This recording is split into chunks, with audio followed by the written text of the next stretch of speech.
তোমাদের জন্য দারুণ একটি সুখবর। সিভিল ডিফেন্সে ভলেন্টিয়ার নিয়োগের জন্য বিজ্ঞপ্তি জারি হয়েছে। কোনো রকম লিখিত পরীক্ষা, ইন্টারভিউ, দৌড় পরীক্ষা ছাড়াই এই নিয়োগটি করা হচ্ছে। সম্পূর্ণ ডাইরেক্ট সিলেকশন করা হচ্ছে। ক্লাস 8 বা মাধ্যমিক যদি তোমার যোগ্যতা থাকে তোমরা প্রত্যেকে আবেদন করতে পারো। এছাড়া তোমাদের যদি হায়ার কোয়ালিফিকেশন থাকে তারাও আবেদন করতে পারো। এখানে অল ইন্ডিয়া বেসিস একটি রিক্রুটমেন্ট, অর্থাৎ তুমি যে রাজ্য থেকে আবেদন করবে সেই রাজ্যের মধ্যেই তোমাদের পোস্টিং হয়ে যাবে। কোন কোন সেক্টরে দেখো, এখানে হসপিটাল আছে, ফায়ার সার্ভিসেস আছে, পুলিশ, এইসব বিভিন্ন ডিপার্টমেন্টে তোমাদের পোস্টিং হয়ে যাবে। একজন মেল ক্যান্ডিডেট বা ফিমেল ক্যান্ডিডেট প্রত্যেকে আবেদন করতে পারবে। অবশ্যই তোমাদের বয়স ন্যূনতম 18 বছর হতে হবে। 18 বছরের ঊর্ধ্বে প্রত্যেকে আবেদন করতে পারবে, কিন্তু 18 বছরের কম বয়সের যারা প্রার্থী তারা কিন্তু আবেদন করতে পারবে না। এখানে ফর্ম ফিল আপ তোমাদের শুরু হয়েছে। অফিসিয়ালি ভাবে তোমাদের দেখাবো কিভাবে তোমরা ফর্ম ফিল আপ করবে প্রত্যেকটি তথ্য। তো চলো ভিডিওটা শুরু করছি। আর এরকমই যদি জেনুইন আপডেট যদি পেতে চাও কি করতে হবে, চ্যানেলটাকে সাবস্ক্রাইব করে বেল আইকনটাকে অন করে রাখতে হবে। তো দেখো, আমি একদম অফিসিয়াল সাইটে ভিজিট করছি। তো দেখো এখানে কি কি বলা হচ্ছে, প্রত্যেকটা স্টেপ কিন্তু তোমাদের জন্য গুরুত্বপূর্ণ, ভালো করে দেখে নাও। এই যে সিভিল ডিফেন্স ভলেন্টিয়ার নিয়োগ করা হচ্ছে, তো এখানে আবেদন করার জন্য প্রথমত তোমাদের কি করতে হবে, একটি রেজিস্ট্রেশন করতে হবে। তো রেজিস্ট্রেশন করার জন্য তোমাদের রেজিস্টার অপশনে ক্লিক করতে হবে। আমি এর লিঙ্ক আমি ডেসক্রিপশনে দিয়ে দেবো, তোমরা সেখান থেকে ডাইরেক্ট ভিজিট করে তোমরা আবেদন করতে পারো। এখানে দেখো তোমার প্রথমেই তোমার মোবাইল নাম্বার বা মেল আইডি যে কোনো একটি তোমাকে এখানে এন্টার করতে হবে। তারপরে তোমাকে গেট ওটিপিতে গিয়ে ক্লিক করলেই তোমার ফোনেতে একটি ওটিপি আসবে। সেই ওটিপিটাকে দিয়ে তোমাদের কিন্তু এখানে রেজিস্ট্রেশনটাকে কমপ্লিট করতে হবে। তো আমি একদম শুরু থেকে শেষ পর্যন্ত দেখাবো, তার জন্য প্রত্যেকটা স্টেপ কিন্তু তোমাদের গুরুত্বপূর্ণ যারা যারা আবেদন করতে ইচ্ছুক। তো দেখো, প্রথমে আমি মোবাইল নাম্বারটা এন্টার করে নিচ্ছি, ওটিপিতে গিয়ে ক্লিক করছি। তো এখানে একটি ওটিপি আমাকে বসাতে হবে। এরপরে ভেরিফাই ওটিপিতে গিয়ে ক্লিক করব। ভেরিফাই ওটিপিতে গিয়ে ক্লিক করার পরে তোমাদের এই স্টেপটা কিন্তু খুব ইম্পর্টেন্ট একটা স্টেপ। এখানে যে ফর্মটা তোমরা দেখতে পাচ্ছ এই ফর্মটা তোমাকে ফিল আপ করতে হবে। খুব ভালোভাবে ফর্মটা কিন্তু ফিল আপ করতে হবে, কারণ এর উপর ডিপেন্ড করেই কিন্তু তোমাদের কমপ্লিট রেজিস্ট্রেশনটা হবে। পরে কিন্তু আর মডিফাই করতে পারবে না, ঠিক আছে? তার জন্য প্রত্যেকটা স্টেপ গুলোকে ভালো করে ফলো করো।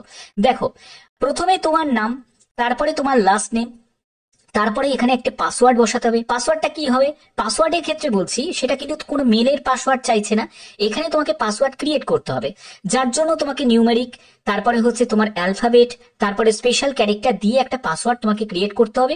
এবং এই পাসওয়ার্ডটা অবশ্যই একটা খাতায় লিখে রাখবে, ঠিক আছে? পরে কিন্তু তোমার লাগবে। তারপরে হচ্ছে তোমার সেই পাসওয়ার্ডটাকে কনফার্ম করতে হবে। তারপরে ডেট অফ বার্থ দেবে। তোমাকে জেন্ডার সিলেক্ট করতে হবে, অর্থাৎ তুমি যদি মেল হও তাহলে মেলে গিয়ে ক্লিক করবে, তুমি যদি ফিমেল হও তাহলে ফিমেলে গিয়ে ক্লিক করবে। ওকে, তারপরে তোমাকে এখানে স্টেট সিলেক্ট করতে হবে। যে কোনো রাজ্য থেকে তুমি আবেদন করতে পারো। তুমি ওয়েস্ট বেঙ্গল থেকে হলে ওয়েস্ট বেঙ্গল সিলেক্ট করবে, তুমি যদি ত্রিপুরা থেকে হয়ে থাকো ত্রিপুরা সিলেক্ট করবে, তুমি যদি আসাম থেকে হয়ে থাকো আসাম সিলেক্ট করবে। এছাড়া তুমি যে রাজ্য থেকে হয়ে থাকো না কেন সেই রাজ্য তুমি এখানে সিলেক্ট করবে। এবং সব থেকে গুরুত্বপূর্ণ বিষয়, তোমার সেই রাজ্যের মধ্যেই তোমাদের পোস্টিং হবে এবং সেই জেলাতেই তোমাদের পোস্টিং হবে। দেখো, আমি রাজ্য হিসাবে আমি ওয়েস্ট বেঙ্গল সিলেক্ট করে নিলাম। এবার তোমার এখানে জেলা তুমি দেখতে পাচ্ছ, তোমার জেলার নাম কি এখনই তোমরা কমেন্টে প্রত্যেকে জানিয়ে দাও। তো দেখো, তো তোমার জেলার নাম কি এখনই কমেন্টে প্রত্যেকে জানিয়ে দাও। তো এখানে জেলা হিসাবে আমি হুগলি সিলেক্ট করছি, তুমি তোমার জেলা এখানে সিলেক্ট করে নেবে, করবে। এবার হচ্ছে এখান থেকে তুমি দেখতে পাবে যে to which area do you belong, অর্থাৎ তুমি কোন এরিয়া থেকে বিলং করো, তুমি শহরে জায়গা থেকে বিলং করো না গ্রাম্য জায়গা থেকে বিলং করো। তো যদি আরবান হও তাহলে আরবানে গিয়ে ক্লিক করবে, যদি রুরাল হও তাহলে রুরাল থেকে ক্লিক করতে হবে, ঠিক আছে? তো আমি আরবান সিলেক্ট করে নিয়েছি। এরপরে আমাকে লোকালিটি সিলেক্ট করতে হচ্ছে, যে লোকাল বডি। তো এখানে আমি ভদ্রেশ্বর দেখতে পাচ্ছি, তো আমি ভদ্রেশ্বর সিলেক্ট করে নিলাম। এরপরে তোমাকে এখানে পিনকোড বসাতে হবে, পিনকোড নাম্বার আমি এখানে বসিয়ে নিচ্ছি। ওকে, এগুলো করার পরে তোমাদের এখানে দেখতে পাচ্ছ ইউথ টাইপ, অর্থাৎ এনএসএস, এনসিসি বা এগুলো থেকে যদি তুমি হয়ে থাকো তাহলে সেই টাইপটা তুমি এখানে সিলেক্ট করে নিতে পারো, অথবা তুমি আদারও তুমি দিয়ে দিতে পারো। এরপরে সিলেক্ট স্পোর্টস ট্যালেন্ট যদি তোমার থাকে তাহলে অবশ্যই সেটাকে কিন্তু এখান থেকে তুমি মেনশন করতে পারো। এগুলো করলে, করার পরে তারপরে দেখো এখানে যে স্পোর্টসের যে জায়গাটা দেয়া আছে এখানে কিন্তু কোনো রেড স্টার নেই। একটা কথা মাথায় রাখবে, যেগুলোতে রেড স্টার থাকে সেগুলো ছাড়া কিন্তু আবেদন করা যাবে না, অর্থাৎ স্পোর্টস ক্যাটাগরি যারা ব্যক্তি তারাই যে আবেদন করতে পারবে এরকম কোনো ব্যাপার নেই, ঠিক আছে। তুমি যদি স্পোর্টস ক্যাটাগরি থেকে নাও হয়ে থাকো তুমি তাহলেও আবেদন করতে পারবে, ঠিক আছে। আচ্ছা, এরপরে বলছে যে do you wish to participate in Khelo India talent hunt, অর্থাৎ খেলো ইন্ডিয়া ট্যালেন্ট হান্টে কি তুমি পার্টিসিপেট করতে চাও? যদি পার্টিসিপেট করতে চাও তাহলে এই চেকবক্সে ক্লিক করবে, না হলে তুমি ক্লিক করবে না। এবার হচ্ছে I consent to term of use, এই জায়গাটায় তোমাকে ক্লিক করতেই হবে এবং তোমাকে সাবমিট করতে হবে। অর্থাৎ এটা গেল তোমাদের রেজিস্ট্রেশনের প্রসেস। আশা করি ব্যাপারটা ক্লিয়ার হলো। এবার রেজিস্ট্রেশন করার পরের স্টেপটা কি থাকছে সেটা তোমাদের দেখাচ্ছি। তো দেখো, আমি রেজিস্ট্রেশনটা কমপ্লিট করে নিয়েছি। রেজিস্ট্রেশন কমপ্লিট করার পরের স্টেপটা আমি এবার তোমাদের দেখাচ্ছি, যেখানে তোমাদের বলছে যে application for enrolment as a member of civil defence service. তো এবার তোমাকে কি করতে হবে, এখানে একটি ফর্ম ফিল আপ করতে হবে। তো ফর্ম ফিল আপ করার জন্য এরকম একটা ইন্টারফেস চলে আসবে। যখন তুমি রেজিস্ট্রেশনটা কমপ্লিট করে নেবে তারপরে কিন্তু তোমাদের এরকম ক্লিক করে এই অপশনে তুমি চলে আসতে পারবে, ঠিক আছে। এখানে দেখতে পাবে যে তোমার এখানে জেন্ডারটা দেখতে পাবে, যে রেজিস্ট্রেশন করার সময় তুমি জেন্ডার সিলেক্ট করেছো। তোমার মোবাইল নাম্বারটা তুমি দেখতে পাবে, কারণ রেজিস্ট্রেশন করার সময় তোমার মোবাইল নাম্বারও লেগেছে, মেল আইডি লেগেছে, তো সেগুলো তোমার চলে আসবে। এবার তোমাকে এখানে ফাদার বা হাজবেন্ডের নেম এখানে উল্লেখ করতে হবে। এখানে ফাদার হাজবেন্ডের নেম তুমি উল্লেখ করবে। যদি তোমার হাজবেন্ডের নেম, তুমি যদি বিবাহিত মহিলা হয়ে থাকো তাহলে তোমার হাজবেন্ডের নেম বসিয়ে দেবে, আর যারা অবিবাহিত মহিলা তারা ফাদার্স এর নেম বসিয়ে দেবে, ঠিক আছে। এগুলো বসানোর পরে তারপরে তোমাকে ডেট অফ বার্থ দিতে হবে, তোমার ন্যাশনালিটি এখানে দিয়ে দেবে। আমি এখানে স্টেট সিলেক্ট করেছি West Bengal, district Hooghly select করেছি, তো সেটাই কিন্তু চলে এসেছে, ঠিক আছে। তারপরে হচ্ছে তোমার পার্মানেন্ট অ্যাড্রেস। পার্মানেন্ট অ্যাড্রেস মানে সম্পূর্ণ অ্যাড্রেসের ডিটেলসটা কিন্তু দেবে, কোনো জায়গা কিন্তু ফাঁকা রাখবে না যে পুলিশ স্টেশন দিলে না, পোস্ট অফিস দিলে না, এরকম করলে ইনকমপ্লিট করলে কিন্তু হবে না, পুরোটাই কিন্তু অ্যাড্রেস দিতে হবে, ঠিক আছে।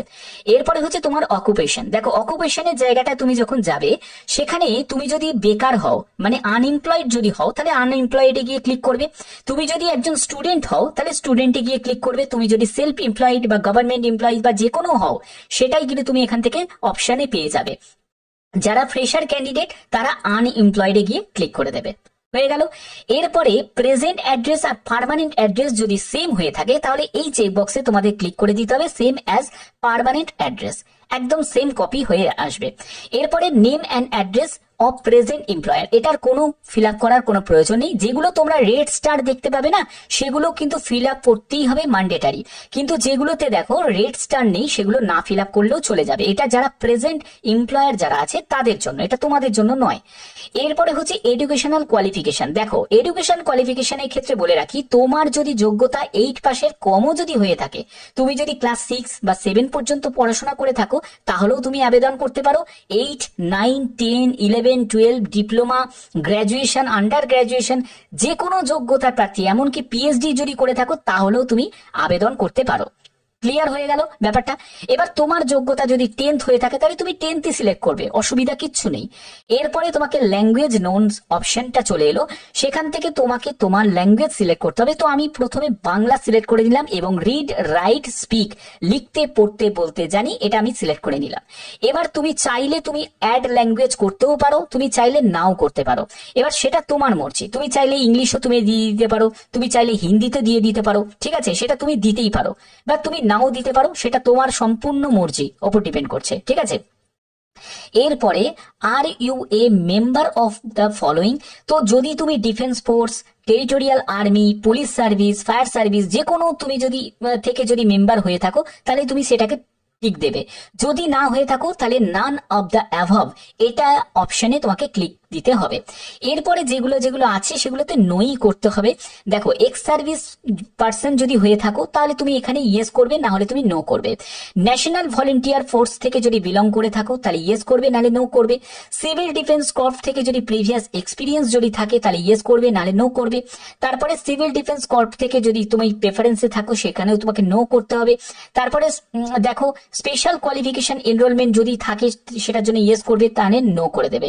এরপরে যে স্টেপটা সেটা খুব ইম্পর্টেন্ট। দেখো, in case of preference for service in mobile columns or ambulance trains are you prepare to serve anywhere in India should an emergency arise. দেখো, যদি কোনো এমার্জেন্সি পরিস্থিতি দাঁড়ায় যেখানে তোমাকে বাইরেও ট্রাভেল করতে হবে, বাইরে যেতে হবে, খুবই দরকার, সেটার জন্য কি তুমি প্রস্তুত?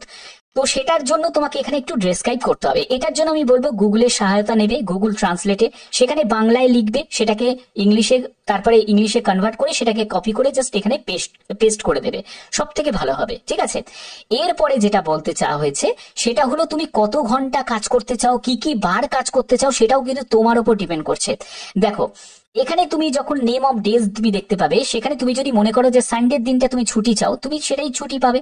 তুমি মনডে সিলেক্ট করে নিলে, তারপরে তুমি টুইসডে সিলেক্ট করে নিলে, তুমি ওয়েডনেসডে সিলেক্ট করে নিলে, তারপরে তুমি থার্সডে সিলেক্ট করে নিলে, ফ্রাইডে সিলেক্ট করে, অর্থাৎ তুমি যে কটা দিন তুমি কাজ করতে চাও সেই কটা দিন সপ্তাহে তুমি সিলেক্ট করতে পারো। সেটা তোমার উপর ডিপেন্ড করছে। ঠিক আছে, যে যে তুমি দিনগুলোতে তুমি কাজ করতে চাও, কত ঘন্টা কাজ করতে চাও একদিনে সেটাও তুমি সিলেক্ট করতে পারো। তুমি চাইলে 2 ঘন্টাও করতে পারো, 1 ঘন্টা করতে পারো, 5 ঘন্টা করতে পারো, এছাড়া তুমি 8 ঘন্টাও করতে পারো। ঠিক আছে, এবার সেই অনুযায়ী তোমাদের একটা বেতন থাকবে। এবার এখানে তুমি চাইলে তুমি 4 ঘন্টা কি 5 ঘন্টাও তুমি দিতে পারো, সেটা তোমার উপর ডিপেন্ড করছে। এবার হচ্ছে যে এখানে যদি তোমার বাইসাইকেল, মোটর কার বা মোটর সাইকেল যদি থাকে, তাহলে সেইটার ব্যাপারে যদি নলেজ থাকে তো সেইটার এখানে ডেসক্রাইব করতে পারো। এরপর হচ্ছে are you suffering from any communicable disease, অর্থাৎ তুমি কোনো রকম তোমার শরীরে মারণ রোগ আছে, ঠিক আছে, ক্যান্সার বা অন্য কোনো ভয়ানক কোনো রোগ আছে, যদি থাকে ইয়েস করবে, আর যদি না থাকে তাহলে নো করে দেবে। স্মল পক্স যদি হয়ে থাকে তাহলে এটার জন্য তোমাকে ইয়েস বা নো করতে হবে। ভ্যাকসিনেটেড, অর্থাৎ তোমার কি কোনো আগে ভ্যাকসিন দিয়েছিলে, যদি দিয়ে থাকো তাহলে ইয়েস করবে, না হলে তুমি নো করে দেবে। কলেরা, টাইফয়েড, টিবির জন্য কোনো ভ্যাকসিন আগে দিয়েছিলে, যদি দিয়ে থাকো তাহলে ইয়েস করবে, নাহলে নো করবে। এরপরে হচ্ছে লাস্টে সেটা হলো do you know first aid বা মোটর ড্রাইভিং এর ব্যাপারে তোমার কোনো নলেজ আছে, যদি থাকে তাহলে এই জায়গাটা তোমাদের অবশ্যই যে কোনো একটি চুজ করতে হবে। তুমি চাইলে নান অফ দ্য অ্যাভাবও সিলেক্ট করতে পারো।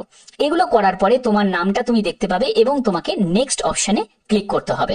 নেক্সট অপশনে যখন তুমি ক্লিক করবে, তুমি এখানে দেখতে পাবে তোমার একদম লাস্ট স্টেপে গিয়ে তুমি এসে গেছো, যেখানে তুমি দেখবে যে তোমার প্লেস, যে ডিস্ট্রিক্ট থেকে তুমি অ্যাপ্লাই করছো সেই ডিস্ট্রিক্ট, তোমার নামটা তুমি আবার দেখতে পাবে এবং কোন ডেটে তুমি অ্যাপ্লাই করছো। 23শে মে 2025 আমি অ্যাপ্লাই করছি, তার জন্য সেই ডেটটা তুমি দেখতে পাবে এবং সেভ অ্যাপ্লিকেশন এই অপশনে তোমাকে ক্লিক করতে হবে। সেভ অপশনে, অ্যাপ্লিকেশন অপশনে তুমি যখন ক্লিক করবে, বলছে are you sure you want to submit the form, please confirm to proceed, অর্থাৎ তোমাকে বলছে কনফার্ম করে নিতে বলছে যে তুমি কি এই যে ফর্ম ফিল আপটা করলে সেটা কি সব ঠিকঠাক আছে এবং তুমি কি সাবমিট করার জন্য প্রস্তুত। যদি প্রস্তুত হও তাহলে অবশ্যই তোমাকে ইয়েস করতে হবে। যদি তোমার মনে হয় কোনো জায়গায় ভুল ভ্রান্তি হয়ে গেছে তাহলে নোতে গিয়ে ক্লিক করবে। তো আমি এখানে ইয়েস করে দিচ্ছি। ইয়েস করার পরে দেখো তোমাদের এরকম আসবে যে application submitted, your application has been successfully submitted, the concerned authority will contact you soon, অর্থাৎ যে অথরিটি আছে তারা সবকিছু চেক করে তোমার সাথে যোগাযোগ করে নেবে। ঠিক আছে, তো ব্যাপারটা হলো কমপ্লিট। তো আশা করি ব্যাপারটা তোমাদের কাছে পরিষ্কার ভাবে দেখিয়ে দিতে পারলাম। যদি তোমাদের ভিডিওটা ভালো লাগে, কারণ আমি চেষ্টা করি তোমাদের বিভিন্ন ধরনের অথেন্টিক ইনফরমেশন প্রোভাইড করার, আর যদি জেনুইন ভালো ইনফরমেশন যদি পেতে চাও অবশ্যই চ্যানেলটাকে সাবস্ক্রাইব করে রাখবে, বেল আইকনটাকে অল করে রাখবে। এখনের মতো এটুকুই, টাটা।